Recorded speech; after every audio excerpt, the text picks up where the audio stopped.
Hey, and a happy Friday night. I'm Mike from the Concert Spot, and we are live. This is the Concert Spot Live, and we are doing our Friday Night Funny, our very first one. And you know what? I'm not going to take a lot of time here. We're going to bring in our in just a second, but I want you to know that right here at the bottom of the screen, you can follow us on all of our social channels. We're at The Concert Spot on Instagram and Facebook and Twitter. And if you're watching us on our YouTube channel, it's The Concert Spot there too. So we hope that you'll follow us and join in the fun. We're going to be doing a lot more of these live streams. We've got a podcast in the works as well. So lots of stuff going on. So thanks for being with us on this Friday night. And you know what? Not going to wait any longer. We'll get right into our guest tonight. And that is the amazing Jonnie W. Hey, Jonnie, how are you?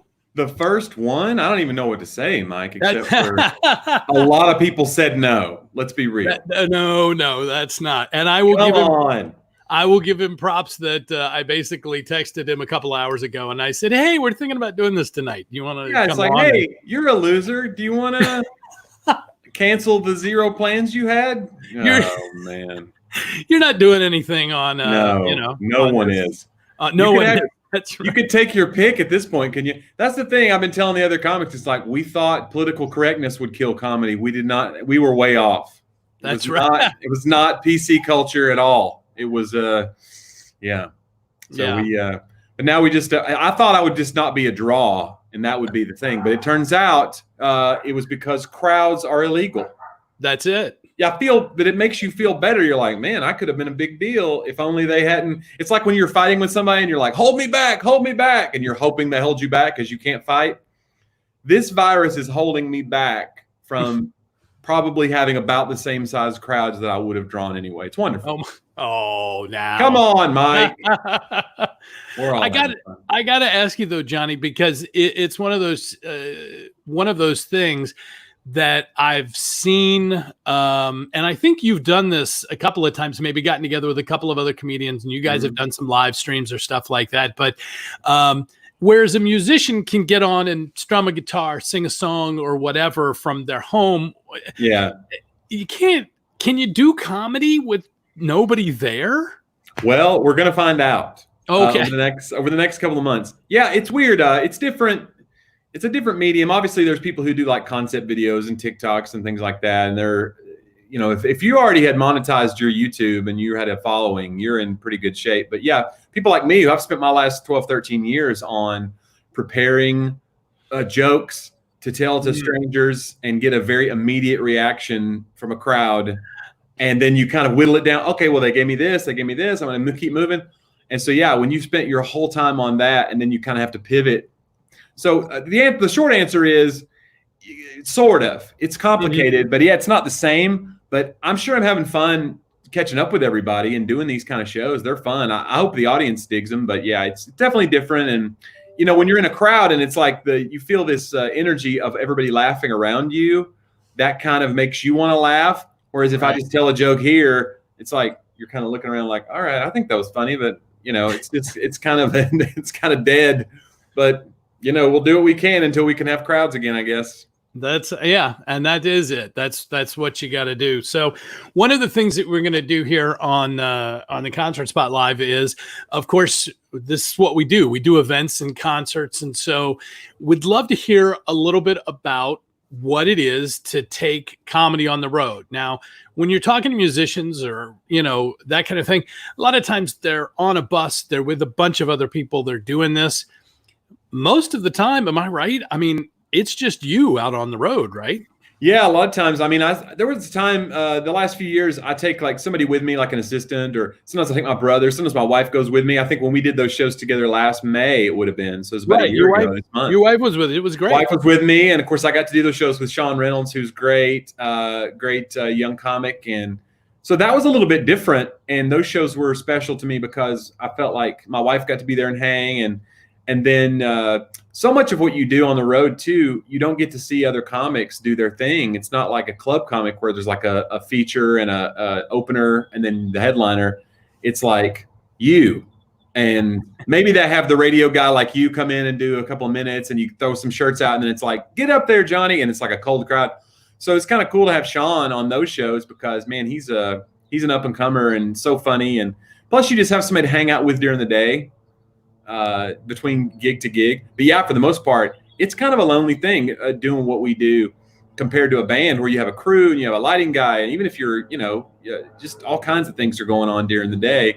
Whereas we're just kind of waiting. Jerry Seinfeld called his latest special 23 Hours to Kill. And that's kind of what it is. You got an hour, you go up and do your thing. And then the rest of the time it's like, what am I doing with myself? What am I going to do today? Right. So, yeah. All right.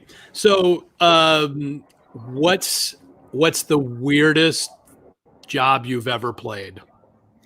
Gosh, I did a thing. Man, I've done some weird ones. You can leave out the names if if we need to. One of the last shows I did before the lockdown was a last minute thing. And it was a campground market that was opening, a grand opening for a campground market in Sparta, Tennessee. And where they don't even know that there is a lockdown, probably. They still don't know. Okay. And they're like, what's going on? Why is business down? That's right.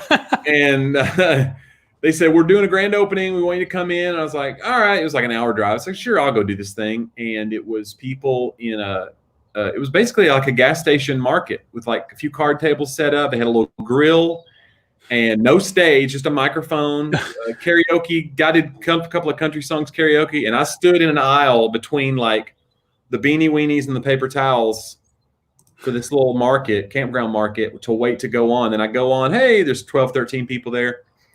And I just told my jokes. And what's funny is it was actually a really funny show. It was a really good crowd and they were great. And that's the thing. When you do shows like again and again and again, mm-hmm. you get to have like, well, I'll get up again.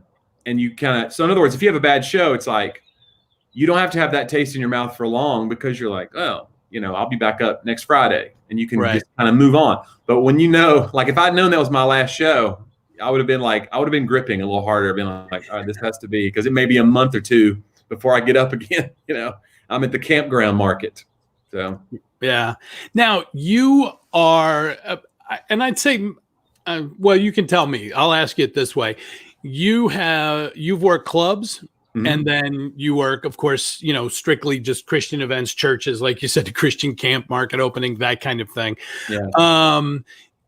What's that difference when someone who, especially as a believer, strong faith, Christian, works a lot of that, you got to go into a club and it's a club kind of setting. Do you adjust anything that you do for that? I mean, is it tougher? Do you feel like, I'm wearing the banner for God when I, walk into this? Or yeah, there's a couple things. One, like material wise, I don't change things around. If you can work clean, there's been kind of a resurgence in club, even with club comics, of clean acts. You've got a guy like Gaffigan who blew up a few years ago and is still like riding high, and of course Seinfeld's still out there doing his thing and doesn't have a dirty act.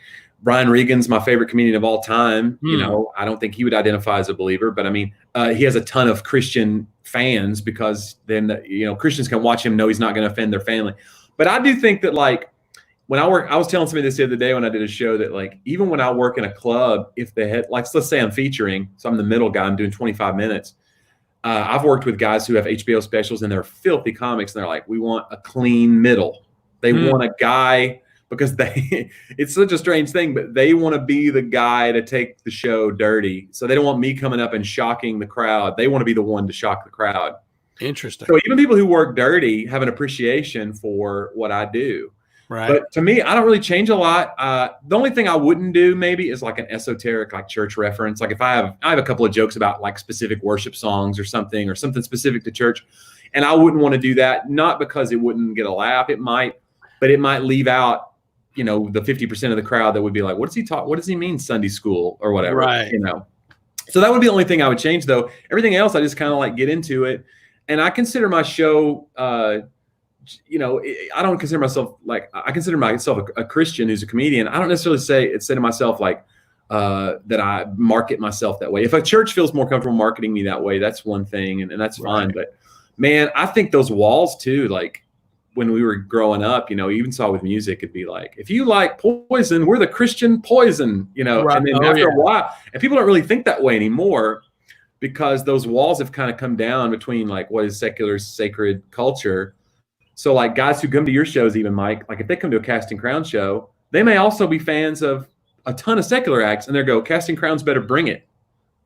And same with my shows. It used to be you could start out, you could do Christian comedy, church comedy. As long as you're funnier than their pastor, you're the funniest guy they ever saw. Well, now they just got through watching the latest Brian Regan, Chris Rock, whatever. They're fans of the same thing I'm a fan of. So they might be like, well, this guy better be good. They're judging you on a scale. It's like an even playing field. So you better be good, which is good. I think that's good for the art form. I would agree. I think overall, whether comedy or music, it has been it's been good to have that it has. It's raised the bar for everybody. It's not like, oh, well, we can be almost as good as. And it'll be accepted. It's like, hey, if it's not good, we're turning off the special, or we're not watching that, or we're moving on to the next thing. Or even worse yet, for me, it's that thing of they don't come to the next event. Yeah, that's a bummer. That wasn't any good. And I'm sure you've followed events as a booker into an event, and they go, this is our last chance. Right. Because so every comic who does like a church market, like we do, I've come into events and they go, well, this is, the last one didn't go well, so this better be, and you just go, man, and I go, who was it? And they go, you wouldn't know him, and I go, I know everybody. Like it's a very small community. It's a very small community of us. We know everybody. Yeah, Jonnie, talk a little bit about what you do right before you go on. Still nervous? Still get you butterflies? Or is it like, I got this now, I know my pattern, I have a certain way of doing it every night? Well, it's interesting. This will be like getting started again. Whenever that happens. I think my next show is July as of now. That'll be one of those where I'll be nervous again, for sure, because I'll be trying to remember everything, and there'll be some rust. Some of those jokes will come in with duct tape on them. Right. And so, yeah, but as a general rule, those first years that you're doing it, you're afraid of failure. And then, or you're afraid, like, could this be the night I'm going to bomb? Or it's kind of up and down. And then somewhere I hit a stride where I don't feel nervous of like failure, but I feel like a sense of relief when the first a couple of jokes land. You don't feel surprised because you're like, well, it worked in Topeka, it's going to work in Wichita, hopefully. 99 out of 100 places I've told this story, it works. I feel pretty good, but I still I don't feel surprised, but I feel relieved when you tell that first couple of jokes and you go, okay, there's a laugh, they're with me, we're off to the races. But yeah, I pace backstage some. I try to drink a lot of water before because I don't like drinking water during the show. So I try to be like super hydrated because I hate taking breaks. I feel like I'm taking my eye off the road or something whenever I like stop to like, I don't know why. It always is weird. It's a weird tick with me. So sometimes I have a really like dry throat by the end of the show because I'm like, what are you doing? Drink some water, idiot. Like I have to remind myself. Yeah. But I think a nervous energy as far as like butterflies is kind of good. It kind of shows the crowd that you care, you still care. Mm-hmm. So I think some of that can be good, but yeah, as far as like crippling stage fright, no, not that like stops me from going on. You know, if I sit and think about it, like, what am I doing? If I sat and thought about, I wrote a dumb joke about cotton balls on the way here, and I'm going to tell that to 1,000 people. What are you, stupid? But sometimes you just have to go do it. You go do it and don't think about it. It is interesting, the difference between comedians and musicians when it comes to that, because they sit down and it's like, okay, we're gonna get with other people, we're gonna write these songs, let's play them, let's check them out, go in the studio, listen, have a producer. You basically write something down. It's like, okay, I'm gonna try this out tonight and see if this works, and then kind of hone it. Hone it and down. I've been in bands. I was in a band for about 7 years before I started doing comedy. And that's the thing. You write a song, you own it, and then you then you might put it on a CD, and then you hope you get it. All that takes like a year and a half. Right. Like I could write a joke about the promoter on the way to the stage and tell it, and I immediately know if it sucks. Right. Sometimes you don't know if a song sucks for 6 months. Yeah. So I got to ask, since you mentioned it, what was the band's name? My band, we had 3 names. Okay, so we started out. That's how Christian music works, right? So it was a Christian rock band. So we started out in the mid '90s. We were called Five Smooth Stones. Not proud of it, but that's what we were called. Then we found like a lot of Five Smooth Stones. There was a bunch of those out there. The internet was beginning, so we were like, okay, let's search this name. There's a lot. So we changed our name to Scarlet Thread. No, we changed our name to 11th Hour. We were 11th Hour. We found 1 million 11th Hours. So then we recorded a couple of CDs under the name Scarlet Thread. And we were indie. You know, we had a couple of labels looking at us, but then we settled on Total Obscurity. And then we found a bunch of bands named Scarlet Thread too, by the way. So we were going to change our name to Amy Grant, but that was taken as well. Yeah. Oh, darn. Mm-hmm. It's a shame. You could have been it's so catchy. AMYIE instead of a Y, maybe. With like a heart over the I. Something, you know, and then like trademark it, you know, so right. You couldn't get in there. But she's not that big, so it wouldn't have been a big deal. Not a court battle, protracted legal battle. Yeah, something you don't need right now. So we've had your socials up here. You're obviously one of those who didn't get in early on some of these, I see. Because well, you know, they're all thank you for that, Mike, for that. No, yeah. There's no uniformity to mine. So I'm like, I don't know, whatever. It won't matter. YouTube's not going to take off, is it? Who's going to do that? Yeah. What's going to do that? And then your website, of course, is just JonnieW.com, which you can link. That links to all my social too, so you can go there and find everything. So, tell me a little bit about the Talk About That podcast. Yeah, you can find that wherever fine podcasts are sold, or I don't know where you go to the podcast store. But no, we've been doing that for a couple of years. Me and my best buddy John Driver, who's an author and speaker, and he was actually in the band with me. He was in Scarlet Thread with me, so we have that history together. Okay. We just kind of started having these conversations. We always would have these lunches once a week, and we just talk about the most random things, and then we'd end up talking about our faith too. And I have a friend that goes to church with me. He was like, "You need to be recording these conversations." I was like, "Whatever." And then so a couple of years ago, we started doing it. So we meet every week, and we roll tape, and so that's turned into this. And now we have a few thousand followers a week that download our podcast, and we just passed 113 episodes that we recorded yesterday. Was 113th, and yeah, so it's been super fun, and it's kind of random, but I feel like some people are digging it. I don't know. You never know with podcasts, right? That's true. And there's so many now. I feel like this pandemic has birthed 1 million more podcasts. Because you're like, well, I'm stuck at home. Let's get a microphone. I'm interesting. That's it. Yeah. And I mean, I will tell you, even, you know, what we're doing here with the live and we're going to have an upcoming podcast is, you know, part of that is we've had the time. Yeah. You know, it's kind of been on the books, but we just haven't had the time to actually sit down and make it happen. And now we've had that time to do that. So, Jonnie, tell me your favorite road snack. What's the thing you got to have when you're on the road?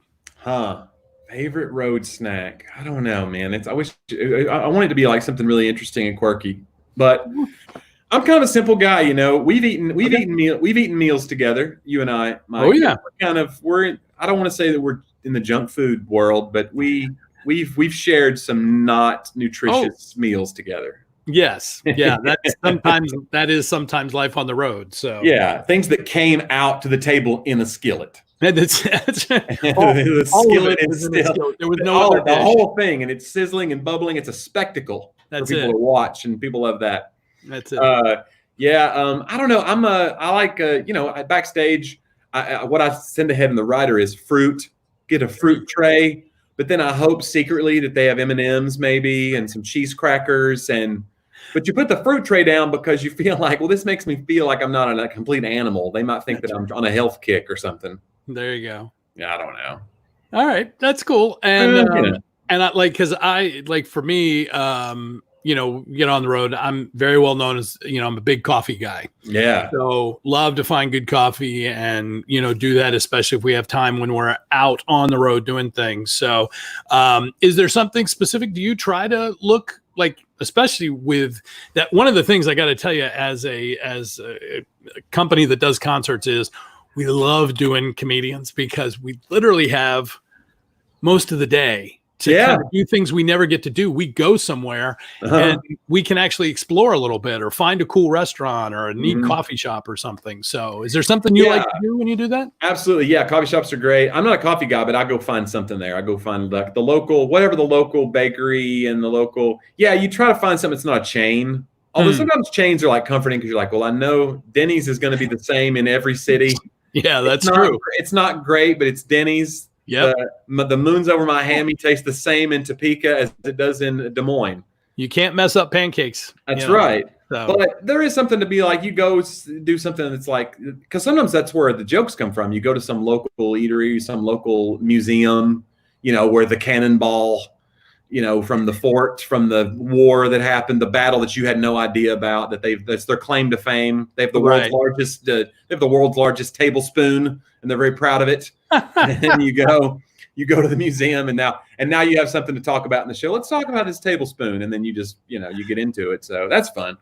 That's kind of the thing too. John Branyan told me that a long time ago when I started doing corporate events for companies, and they would say, come in, and it'd be a 7 o'clock event. I'd get there at 4 o'clock, go do my sound check. John goes, get there at 11 a.m., go downtown and walk around.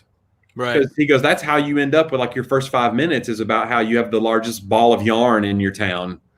And why would anyone care about that? But they care.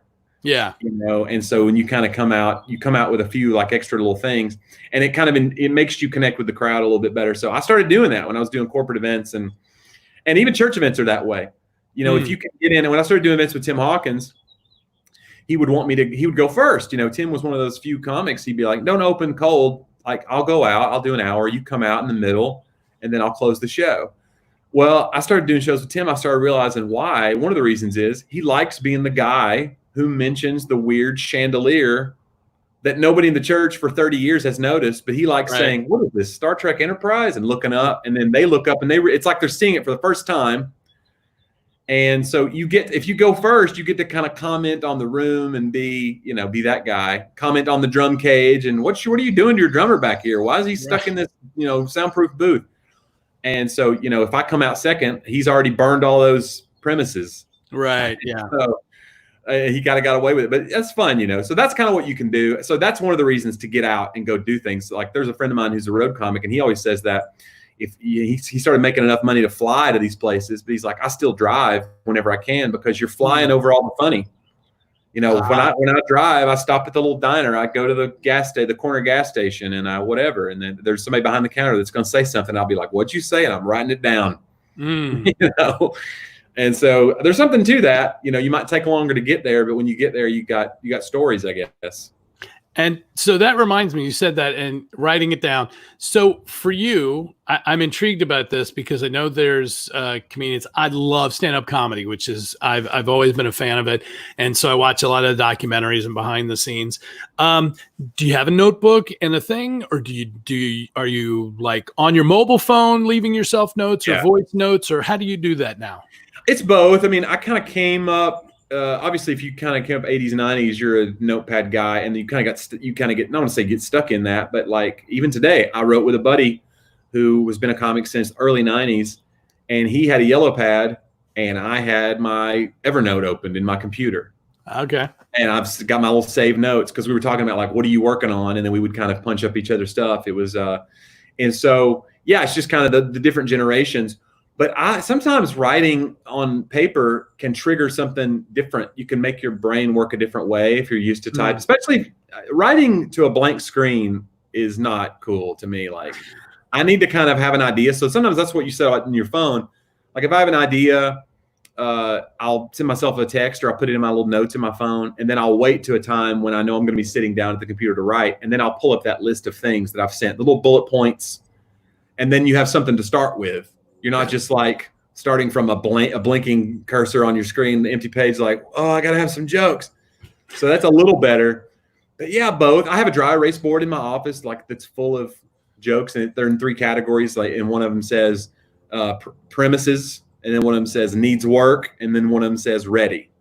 and I move them. I move them from place to place on that dry erase board. So if something that's just like, it's just an idea. It's not even necessarily funny yet.